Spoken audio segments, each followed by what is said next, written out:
Good afternoon, good evening, or good night, ladies and gentlemen, depending on when you are listening to this. Welcome to Enforcing the Fundamentals with Doug Harding. I am Matt. With me, of course, is Doug. Doug, how you doing? I'm doing great today. Thanks, Matt. That's excellent to hear. Everything's going well up there in the middle of nowhere in Williams Lake there. Well, yeah, we always have chores to do every day. Well, you got to get to choring. If you don't, who's going to do it? Because you left all the grandchildren down here. Yeah, I could use probably seven of the nine of them right now. All right, fair enough. Which one do you want to leave behind? You know what? We'll talk about that later. I'm pretty sure I know which ones have to get left behind, and they're not the ones you would think. Anyways, so we're just in the first week of September here, and it's everybody's going back to school, and this also means that hockey season and hockey tryouts are coming in. And I want to take a little bit of a break from the format we were on, where we were discussing your resume and letting everybody know that may not be familiar with your qualifications, just exactly how you ended up in the position you were in. You spent a lot of years doing hockey tryouts, not just as a player, but as a coach, and having to make some difficult decisions. The I would assume there's a difference between making these decisions on the major junior level as opposed to the minor hockey level. What's the sort of mindset between the two there? Well, really, it kind of depends on what type of coach you are.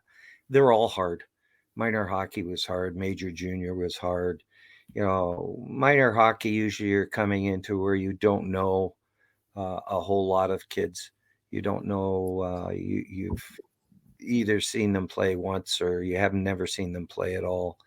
And there's 110 kids trying out for, they all want to be on the top team. We all want to be on the A team, which is the good part about it. The fact that they're motivated enough to, make that kind of an effort. Some kids find that that's really hard, just to make the effort to sign up or have their parents sign them up, because pretty well at the top or the upper levels in each age group, it's a pretty big commitment, both time wise and effort wise. And especially the difference between today is that there's so much more today. There's health and fitness and nutrition, and there's yoga, and there's physical activity, which were things that, we didn't even do that much of when I was coaching major junior hockey. You know, uh, you came, and at the junior level, we were more informed as to who was coming to camp. So there's a huge difference, but the biggest difference is that they want to come, they want to make the effort, and that has to be a consideration. Should be a consideration for a coach. For some, it doesn't make much difference. At the major junior level, they're looking at, they've made a decision as to, this is career type situation for them, either getting a scholarship to a university to play in a university hockey team, and getting money that they may not have to be able to complete an education or move on in an education, or the big step towards being a pro hockey player, and making hockey a career decision.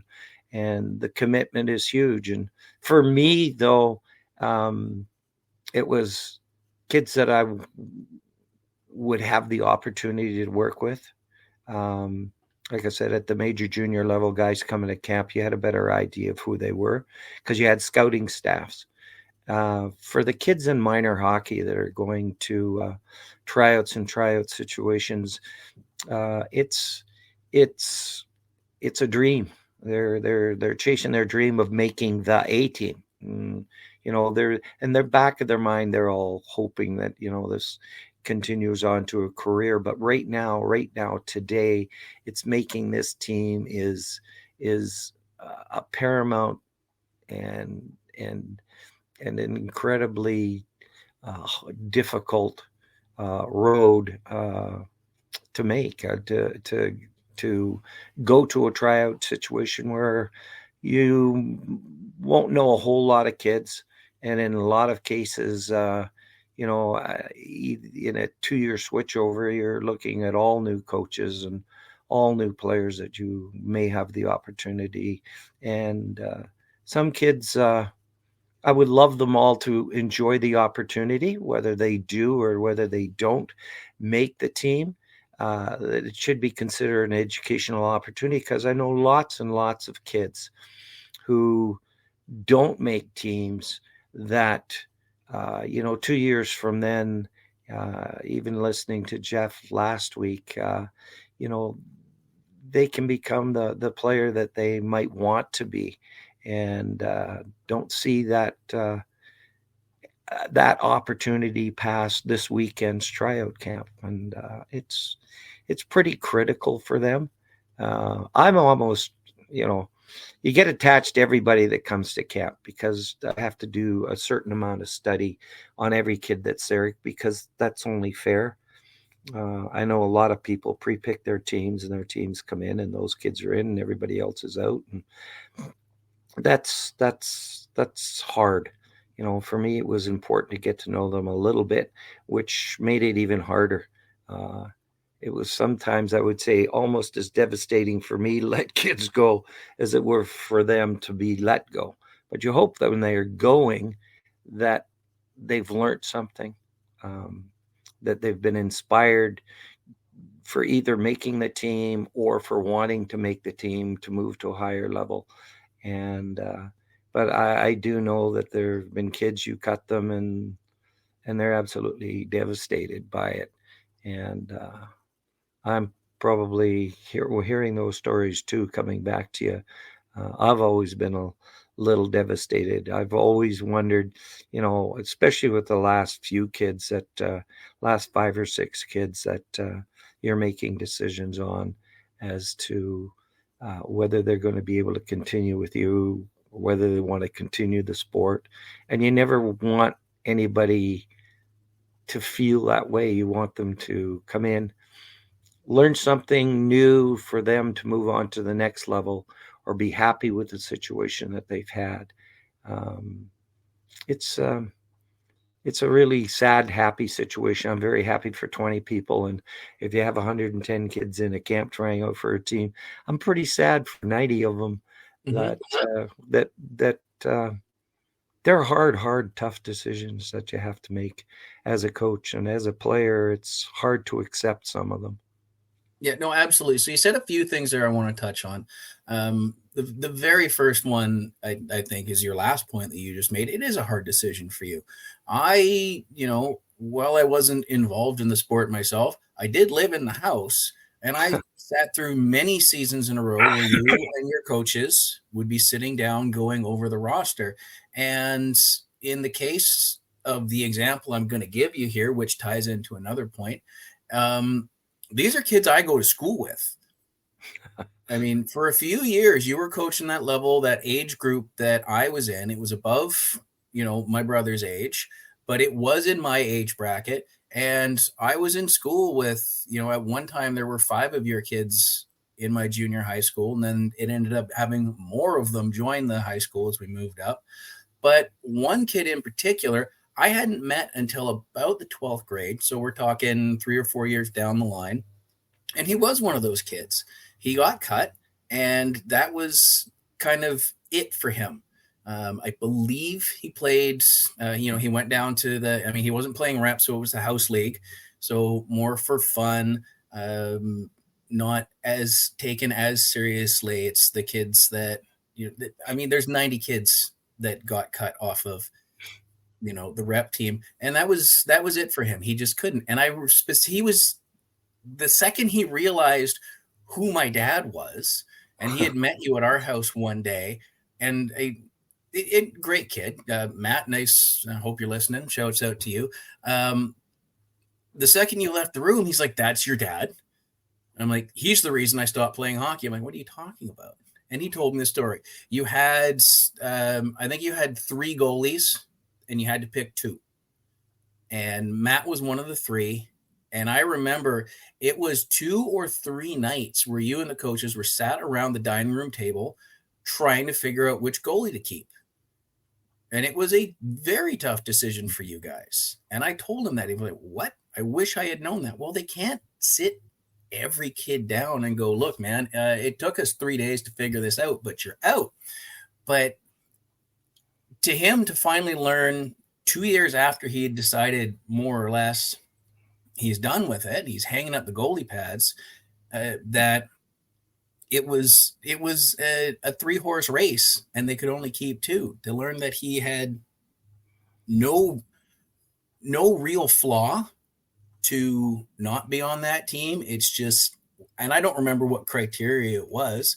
I mean, it could have been something as stupid as like, well, we have 2 blonde-haired kids and a brown-haired kid, so let's just go with a blonde and a brown hair, or something stupid like that.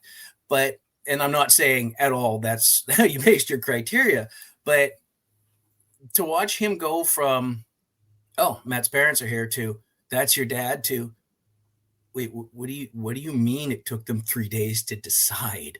And I'm like, yeah, man, you could have kept playing. I mean, you might have missed that team, but you probably would have made the one the year after that, because I don't think one of those other two goalies worked out that well, but I don't remember specifically. So I would imagine that's probably fairly common, that, they just get to a point where it's, I can't no more. Whether it's, he had tried out for the rep team every year, and just barely missed the cut, or it's like, this is the one year I've missed the cut, or whatever it was. But I imagine it's fairly detrimental to their psyches at that age. I mean, there's a lot going on in a 13, 14-year-old boy's life, especially in September, that, it's not the easiest time to have the added pressure. So and I know you take all these sort of things to heart, and I think I told you this story, and we're probably going back 25 years since this incident happened. Just doing mental math in my head, it's actually closer to 30, and now I feel old. But there's only so many spots, and that doesn't change. There's something like 500,000 kids in minor hockey in Canada, and less than 900 roster spots in the NHL. I mean, at best, if the NHL decided nobody but Canadian kids this year, there's still almost 500,000 kids that are not going to get to that level, right? Yeah, It's it's oh, I even know who you're talking about, because I can remember that particular situation. And I'd hope so. He shares my name and my birthday. he's yeah, and there have been a lot of really difficult decisions. There's difficult decisions every year, but in Matt's particular case, he was a really good goaltender. I won't use last name, just in case. Yeah, we'll keep But off the last name. he was But a Matt really, knows who he is. I'll be sending him a copy of this directly. And lots and lots of skills. And usually it'll take me a little while, but over the year I can figure on maybe 20 kids that I really struggled with when I let them go. It's once you've made the decision, and then it's the questioning of yourself, because there's no reason he shouldn't have made that team, No. other than there was just numbers. and I'm not even sure just exactly the final ultimate minuscule decision that we had to make, that decided that we would keep the other two. Sometimes it's age, and if their first year, they have another chance next year. Sometimes it's dedication, commitment, and in the really, really tough decisions, I mean really tough, there is no good reason for them not to be there. And those are the kids that I probably have anguished over over the years. I mean, there's been a couple of kids that I've had that didn't make teams that they were trying out for, and a lot of them were because of age. I have one player went on to play in the NHL, and had a very good career. Mhm. That I think I was the first time he was ever cut from a team, and it was strictly, not that he wasn't good enough. He was an exceptional hockey player and a great human being, and I'd even had a lot to do with his family, but it was, a 20-year-old league and 20-year-old players, and we were more a mature team. And anyway, he went on and he kept going. That didn't upset him. I don't Mhm. know. I'm pretty sure it didn't. And he had a fantastic junior and NHL career. You I know, mean, and that could just be an individual's wiring. Some people are Mhm. just flat out wired that they hit a disappointment and it derails them entirely. Some Mhm. people are wired where they hit a disappointment like that and it's like, well, Lighthearted. to to to heck with this. I'm gonna hit the gym. I'm gonna be out slamming pucks against the garage. I'm gonna be skating and working out, and I'm coming back next year.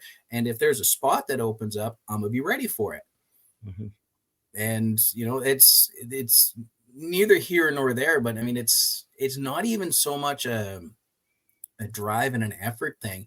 It's something, to me, at the very least, I'm not a psychologist, that is just base wiring with a human being.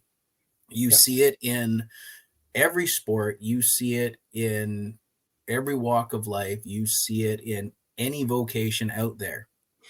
Some people hit a bump and it's nope, okay, you got me this time. I am studying harder, I am working harder, I'm putting in the extra time, I am doing whatever I need to do. You're only going to get me once. I mean, it Mhm. happened to Michael Jordan. He Yeah. got cut, and look how he turned out, right? Well, I'm not, again, I won't throw any names out there, but I had a player that I got to know that I really was quite anxious to have come and play for him because I liked his character. And I had a call from his one of his parents called me the year before I expected him that he should be able to play, to tell me that he was quitting because he didn't think that he was good enough, or he wasn't a good enough skater, and he just, and he just figured that he was through. And I mentioned to his mom, I said, let him know that he was in minor hockey at the time. Mm-hmm. This is Christmas time, he's quitting. And his mom said that, no, we don't let our kids quit. He's going to stay at it and work at it. And I talked to her. I said, well, he has a place with me. And if there's anything that I can do, is I can teach a player to skate. I mean, Mm-hmm. technically skating was the thing that I loved to do most. And she said, "Oh no, he's not quitting till the end of the year. He can make a choice again." He decided to play this year, and he's playing. And he had some really really exceptional skill as a hockey player. It's kind of funny that how a little bump all of a sudden, gets into your psyche, and you don't think that you're good enough. For it happened to me, Mm-hmm. older, but this player didn't quit. Uh, you know, I'm pretty sure his mom told him that he did have a place to play. He went to play someplace else. He went to play at the major junior level, Mm-hmm. and went from being, quitting as a midget hockey player, graduating, playing 1 year junior hockey, and then being drafted to the NHL in the first round. So Interesting. it's just, We're gonna pull this name. I might see if I can find this human being and if they remember this story. It might be an interesting person to come on and have that kind of a discussion. I don't even know if he would remember that situation, but Um, I think well, I I only mean, talked to him once. I talked to his mom 3 or 4 times. I made efforts at this or that. I even ran into him again as in his major junior year with another major junior team, other than that he was on. And I had made an offer that if it didn't work out, he's still welcome here, and he never needed that opportunity. He battled over his fear of not feeling personally good enough. That's mhm. what I think this comes down to. But he went on to be a Hall of Fame hockey player, as a matter of fact. So it's Interesting. So amazing. you're gonna have to name drop that one after this show. You and I'll talk about it, and we'll see what can come of this. I can't make any promises, and I want to know who this is because I think it's a fascinating topic to get Mhm. into, period, because there's a lot of people that go through this. I mean, Yeah, that's we could sit and talk about that for hours, and it's going to apply to hockey players, football players, MMA guys, actors, writers. I mean, just anybody out there doing anything that is prone to get something in their head and going, "I'm not good enough. I can't do this." That would be me. Um, that you would be know, me. and I probably should have listened to you a lot sooner than I did, but I did okay starting to tune in at 40, so that's okay. Now there you said something interesting there that I want to sort of drive in on there, the parents Hmm. at this stage as well. Now this one particular child's parents said he's not quitting to the end of the year, and I agree with that, but then there's the other parent. um, have you run into a lot of the parents that the kids are there doing the tryouts for the parents specifically, and it is quite clear? I don't want to, completely dump on those parents that do push their kids because sometimes it needs it. But then there are a lot of parents that push too hard. And again, it happens in everything. Um, you've probably seen a lot of that over the years. I know that not every car we has left the arena parking lot the same way as it drove into the arena parking lot because of some of these parents. Did you tend to run into a lot of that during the tryout stage, during the we got to pick our team stage? Yeah, specifically, you got to understand, be it what we consider good or be considered bad, the parents, yeah, almost universally, their concern is for their kid. Mm-hmm. Their concern isn't for, somebody else's kid, although they could like them or dislike them. But, whether it's a parent who'll get in your face as a coach because he figures you're not giving him an opportunity, or you're not doing this, or you're not doing that. You know, that's those parents are hard to deal with, but the consideration has to be, it's their kid. They Mm-hmm. want the best for their kid. Some want the best for their kid at the exclusion of everybody else's kid. And, Mm-hmm. coaching and picking teams, basically you try to pick the best, most cohesive team that you can. In some cases there are better players that don't get picked for teams because of,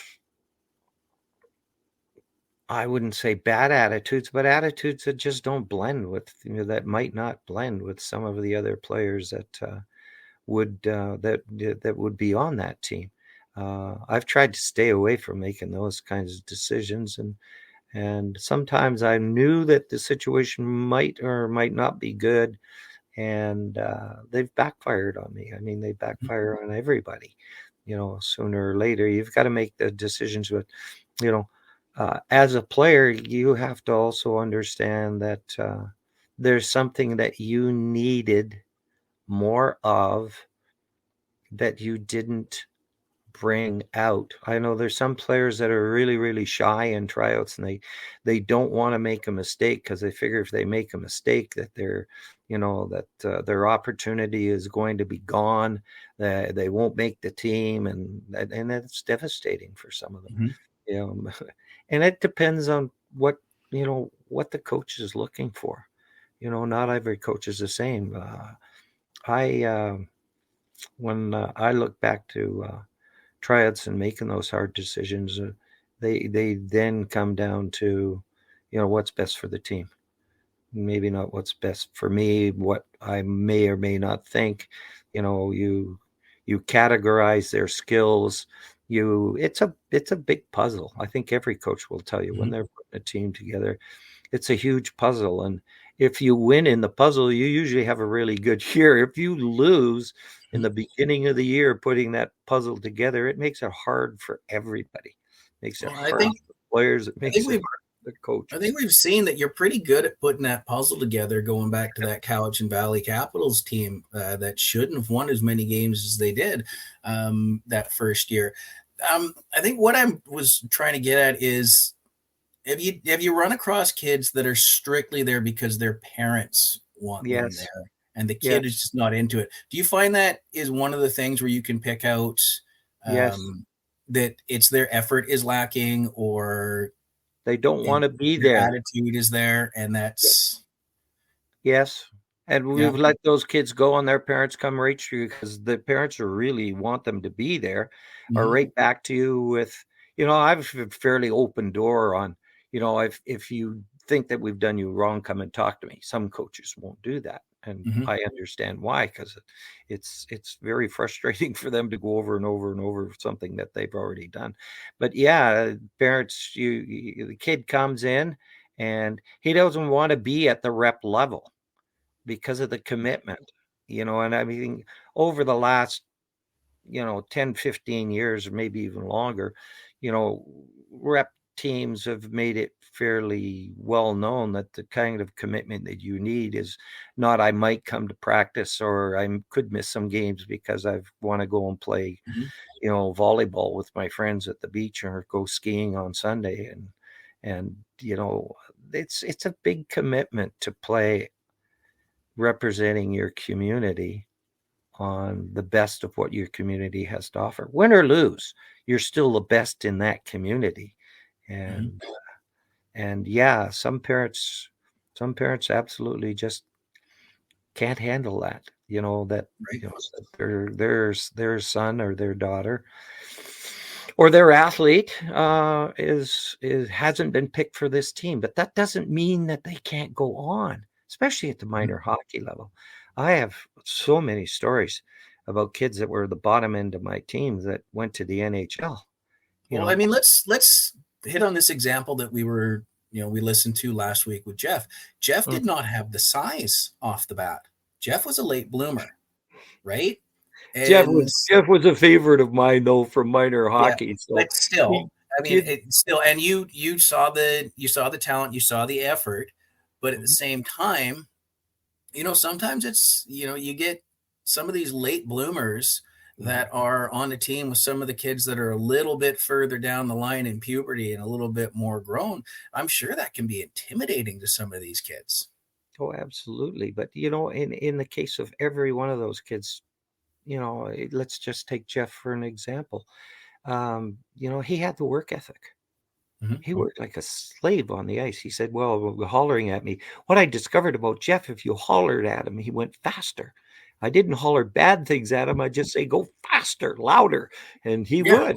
And, you know, size, um, size Grew would have into his made a britches, didn't it? difference had he not had the work ethic, and then finishing, up with us in Cowichan and going to work and 7 days a week to put on an extra 20, 30 Mhm. pounds so that he could play junior hockey with his brother, and have the kind of year that he did and make the kind of commitment that he did to return there. And you're going to go places if you have the work ethic. Even Yeah. if you don't make it here right now, this minute, if you have more so than anything else, work ethic and the right mental attitude, you can make it to that next step. Maybe Mhm. not this year, but you will because too many other people just give up. Right. I stop. I, some of the best hockey players I've ever known, uh, never, the most skilled kids, and skill is the thing that I got pretty good at evaluating.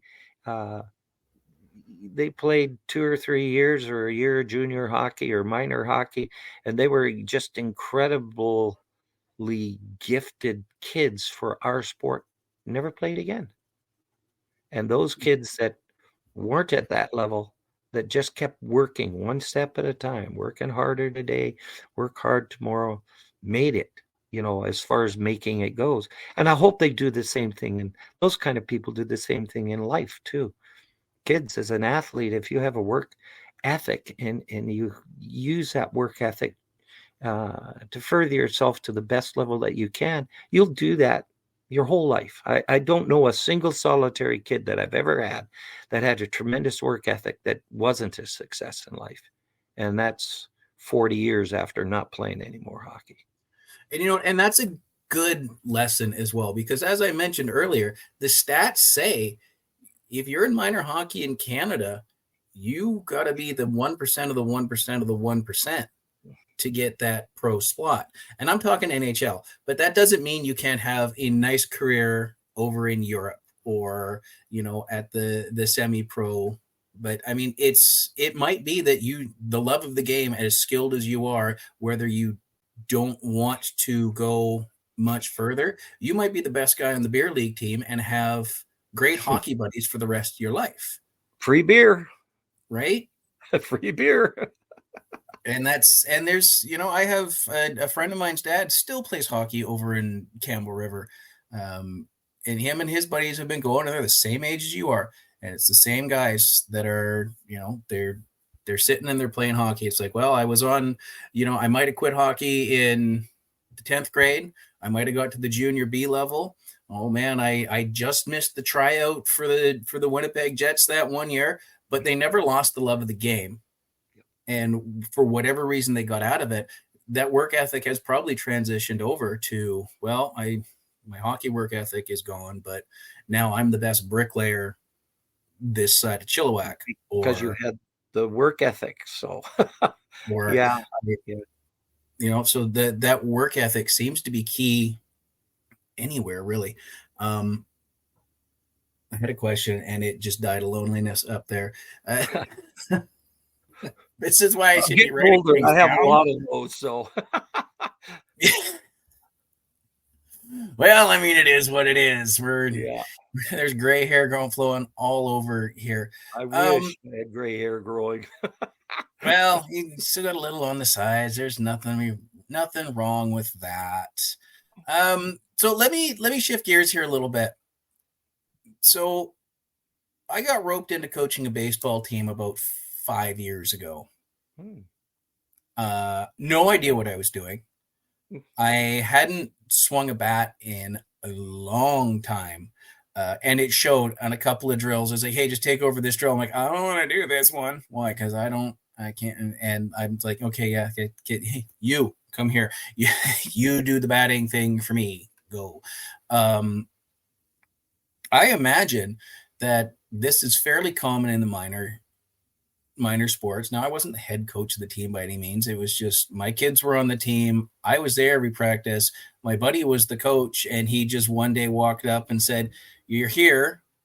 Your glove's always in the car in case we need help or we're a man short. Here's a uniform. Fill out this form and go get fingerprinted. Okay. So I imagine that's probably something you see in minor hockey. Yeah. Where it's just they're there and they have the basic skills and want to help. Do you have any advice for the coaches that are not really, I don't want to say the professional level, but don't really know what they're doing or sort of roped into it or may have found themselves in over their head? Well, yeah, there's, coaching is a person to person or a person to group people activity. And if you want to be successful at that, you have to be able to get along with, read, and be able to encourage. I mean, my whole 1,947 years has basically been based on I've been able to encourage. I've been able to see the good, be able to point out the good as well as, the areas of improvement. The areas of improvement. There's nothing that's bad. No matter what skill you have, with effort and work ethic, you can be better at that skill that you think are terrible at. And then it's just step at a time, step at a time, step at a time. Keep moving forward. And as far as those coaches go, have a relationship. Have a positive relationship. Have a positive relationship with the group. I think I've driven some teams pretty crazy with, you know, some of the positive, be the best you can be, you know, you can be better and you know it. And, those kinds of things.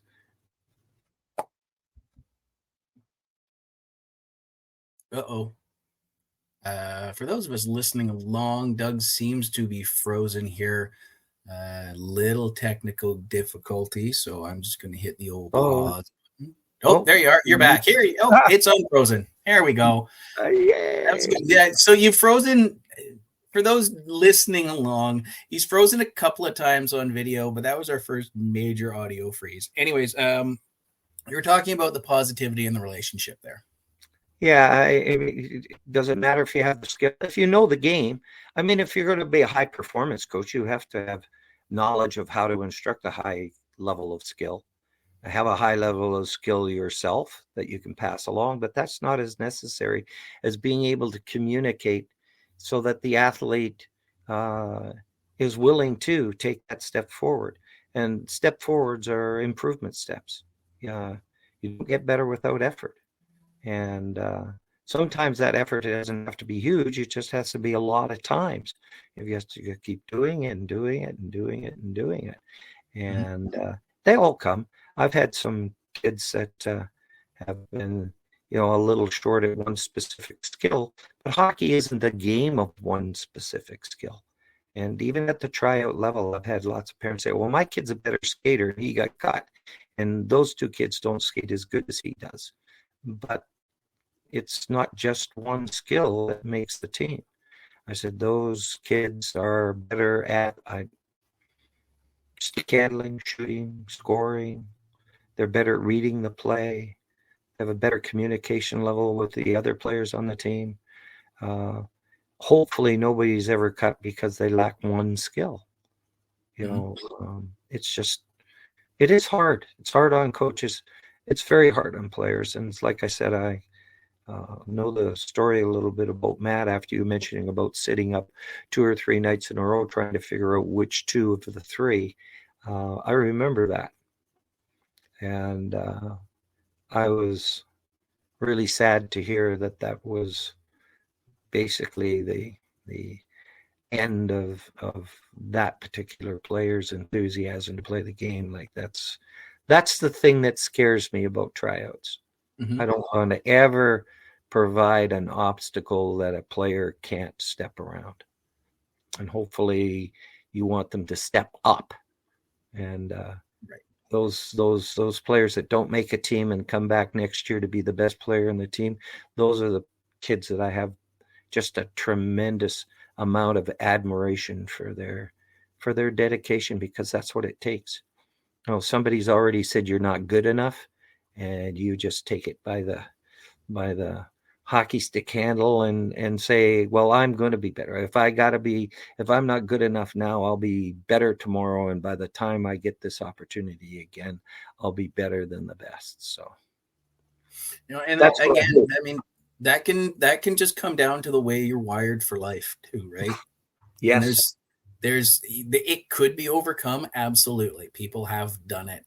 But sometimes, I mean, especially at that age, like there's so much going on in a teenage boy's life. And and Matt turned out great. Don't get me wrong. It's not like he ended up destitute and homeless because of it. He's got a wonderful family. He's got a nice job. I got to see him a couple years back on our shared birthday. Went out and saw him in Squamish. I think he's up in Vernon now. So he's doing quite well. And that work ethic did transfer. I mean, I would see it. He was a really hard worker when, he started working in the restaurant industry and eventually worked his way up, went to culinary school, was a chef for a while, traveled around the world. He's switched careers again, but that work ethic translated over for him. Um, and it is just one of those things. Is you're going to run across these kids, and there's probably more than you would even realize. They're like, well, I miss it by this much every year, and there's several rounds of cuts, correct? Stop me if Yes. I'm wrong. If I'm talking out my ass and I'm wrong, please stop me. But there's several rounds of cuts, and I would imagine the easiest ones to sort of get rid of are the ones that are clearly not putting in the effort. Maybe because they don't want to be there, or they're being pushed to by Mhm. somebody else, and which would lead to those conversations. And get the easy ones done right off the bat, right? And getting down to that nitty gritty of I only have this many spots and I have three extra players is difficult for everybody involved. I mean, we keep going back to that table, and I remember it because it was one of the harder ones I had ever seen you discuss. And it was one of those things where just going back and forth to the kitchen, I realized you were still talking about the freaking goalies. Mhm. And, I've probably missed several of them because it wasn't every meeting at our house, but it's I think that a lot of players don't really take into account, especially in the final rounds, how, it's just as mentally taxing for the coaching staff. Now, sometimes it could be somebody's really championing one player over another, and there's somebody on the other side of the table that has the exact opposite view. But, sometimes it's just everybody's like, I don't know. I don't. I Yeah. don't. He's got this, but this one has this. He lacks this, but this one lacks this. Like, I mean, That it's it gets worse after you move out of minor hockey. Not emotionally worse, but at the junior hockey level, you've got scouts that have scouted kids and brought them to Mhm. your camp. Well, boy, let me tell you, some of those guys will champion those kids like, if you don't pick this kid, the franchise should fold up and leave. So now you're not only losing a player if you decide not to take it, you could be losing a scout or a staff member because you didn't take that player. So it gets, you know what? Oh yeah. People become attached to people. And, I've sat in a room at the BC elite level picking Team BC. And, I love to see that people do have those kinds of attachments, both to their own values to pick the player to be there in the first time, but to support the player there, no matter what.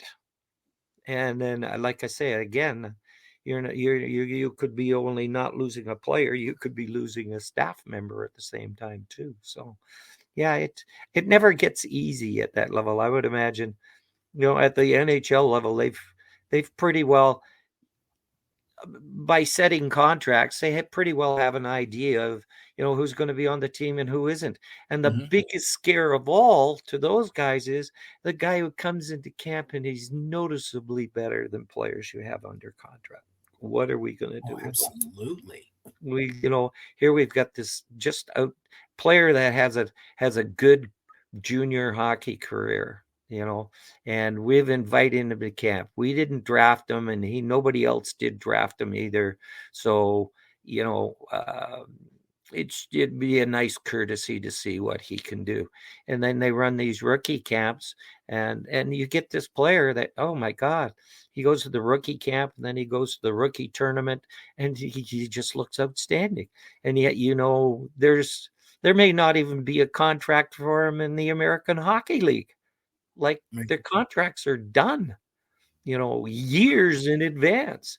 And breaching those contracts brings other things like agents and Mhm.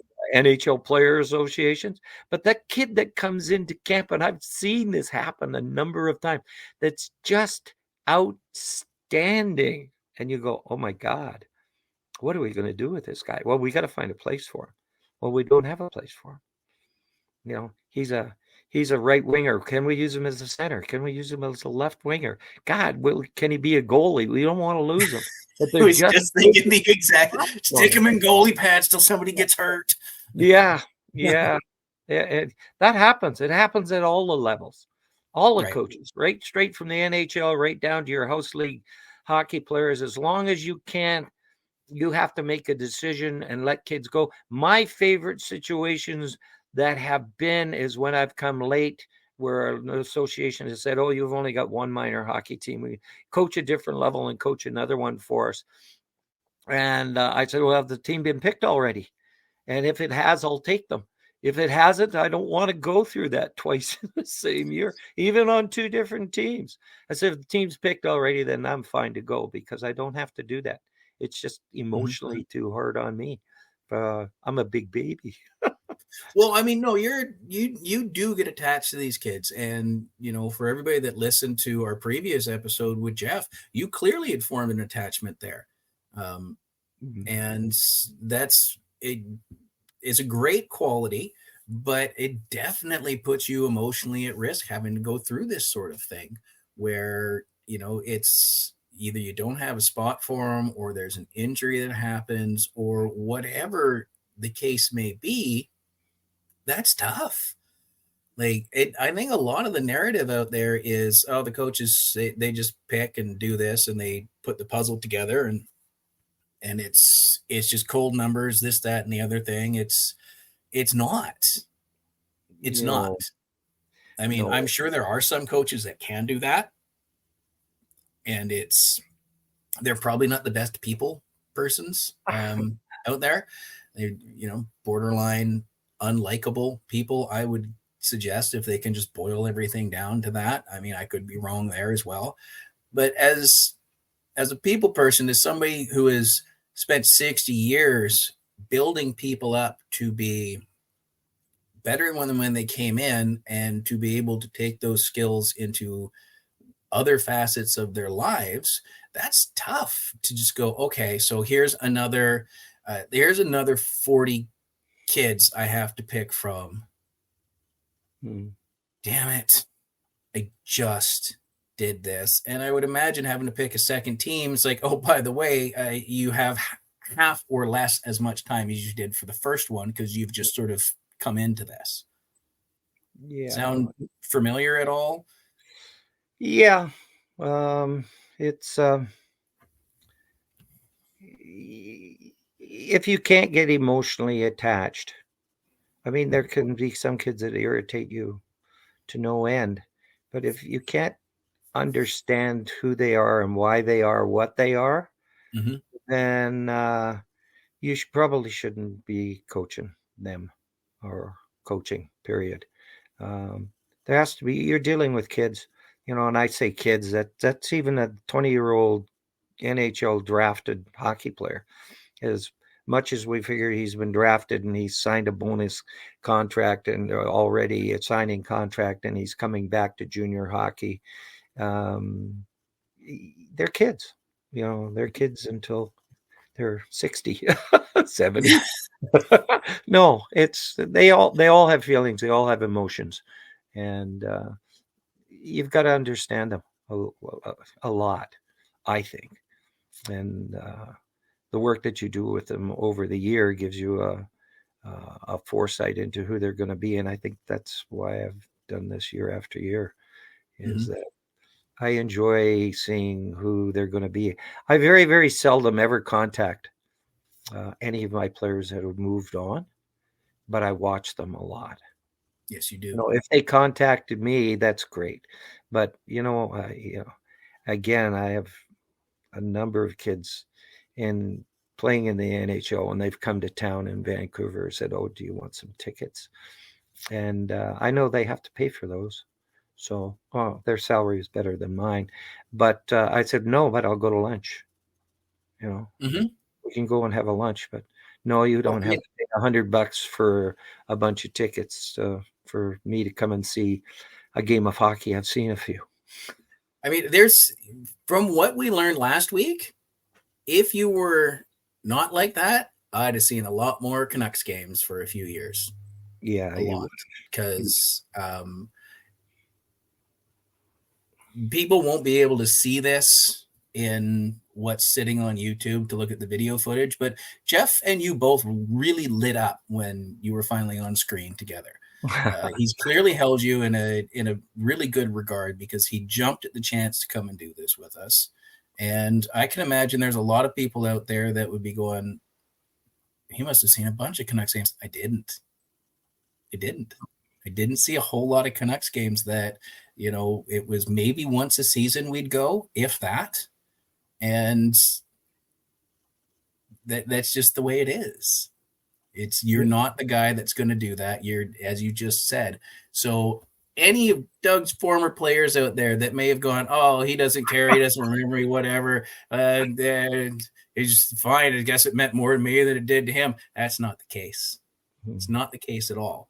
And that's one of the great juxtapositions that is out there, that is just your personality, is you're not going to take from somebody else to benefit yourself, which is probably why you're not living in a really big house in the Bahamas right now. Nothing wrong with up there at Williams Lake, don't get me wrong, but it's a part of your personality, and that's also been passed down to both of your kids, really. So yeah, any of Doug's former players out there that may have been thinking, well, he didn't care that much. No, he really did. And I can vouch for this. You watched people that not in my school, but were on that team when they were my age. Mm-hmm. You That followed was a a couple pretty of good them. group of hockey players, Matt. There was a solid little group there. Mm-hmm. And I'm still in contact with two of them, not on a super regular basis, but every couple of years we run across each other. But I mean, you watched one that was in another school in that group. You watched him. I mean, he got his chance to play for the hometown team. He, went on, I think he was more of a journeyman in the NHL, and then went and had a decent career over in Europe. Mm-hmm. So, I mean, you are watching. You're not going to reach into their pot. What's that? All the time. Yeah. And that's one of the things where it's like, well, your dad's a big hockey guy. What's his favorite team? Like, he didn't have one.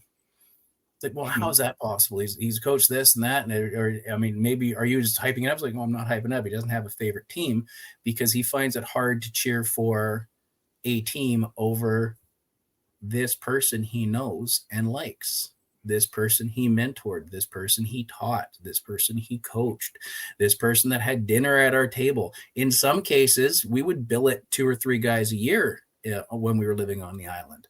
So, I mean, these guys were living with us. And it's just like Dad can't pick a favorite team because he knows this guy's playing over here on left wing, but he's playing against this defenseman over here, and they weren't on the same team, but they've both been in my house. They both learned the same lessons from him, and people find that hard to fathom for a long time. Just they're all great. I have thousands of really amazing young men that I've seen not only go on to be NHL hockey players, but just go on to be really special people. And I hope that for whatever period of time that I've been able to interact with them, that was a memorable situation in terms of them moving on in their lives. And there's lots that haven't too. So I hope not just young men, because you spent 2 or 3 years coaching girls hockey as well. Oh, that was so much fun. No, you had a blast.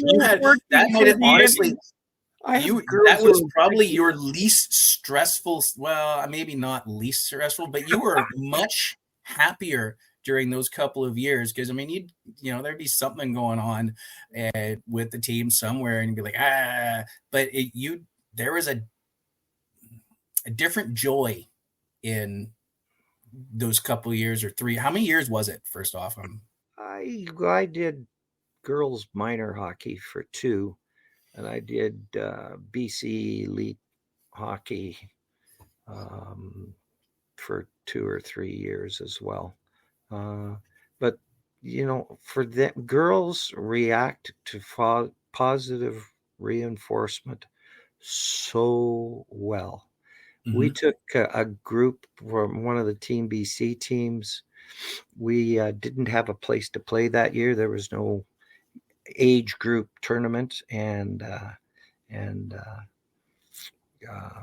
Bill Ennis, who was BC hockey player development head at that time, asked if I'd be interested in being the head coach for the girls team. And then he said, all you're going to get is, sort of a camp and girls selected and some practices, but we don't really have anything that we could go to. And We had a lot of fun with that. The selection was little was tough again because now you're talking about the best in the province. But they finally came up with a tournament, and these are girls 18 and under. Mm-hmm.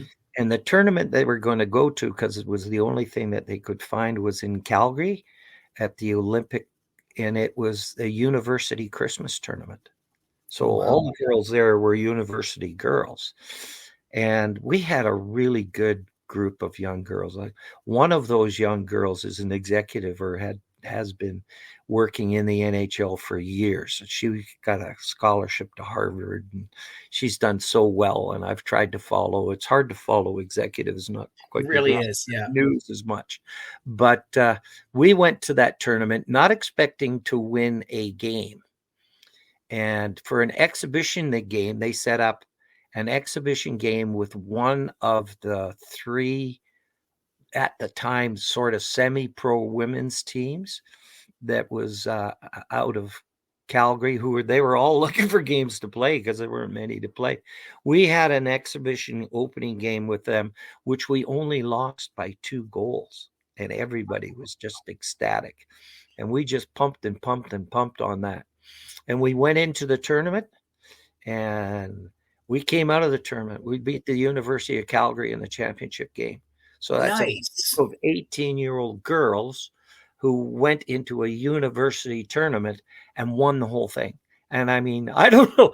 BC girls have done very well, especially in the last couple of years. But at that time, in those days, they were, my hat's off to them. They were, come on, girls, let's go and do it. And they did. They went and did it. I was ecstatic about how that just positive reinforcement, hard work, and determination, not to be beat by a bunch of university girls when you were only 18. I mean, we had some girls on that team who were only 15 years old, and they were exceptional. They were just an exceptional group. It's one of the things, over the many, many years that I remember very, very well. Again, I haven't spread a whole lot of that, but I think this is the first time I've mentioned this in 20 years. But I was so proud of that group of girls and what they were able to accomplish. And lots of those girls in the next 2 or 3 years after that were playing it because there was only boys hockey to play. There was no really elite Right. girls. Went on and got college scholarships. We had girls who went to Yale and Harvard and Minnesota, and got college careers and university opportunities. And, I've sort of followed as many of those girls. They've all done pretty well. Well, I can tell you this, and I don't know if she was on that team, but I worked with a young lady years ago when I was working in the movie theater, and it was the same thing. And I had this probably 2 dozen times when I worked there with people. Somebody would mention they got hockey, and these same people have been telling me, "You look so familiar. You look so familiar." And they mention hockey. It's like, I know why I look familiar now. I'm like, really? Why? You play hockey, right? Yeah. Twin Ranks? Yeah. Just, or wherever.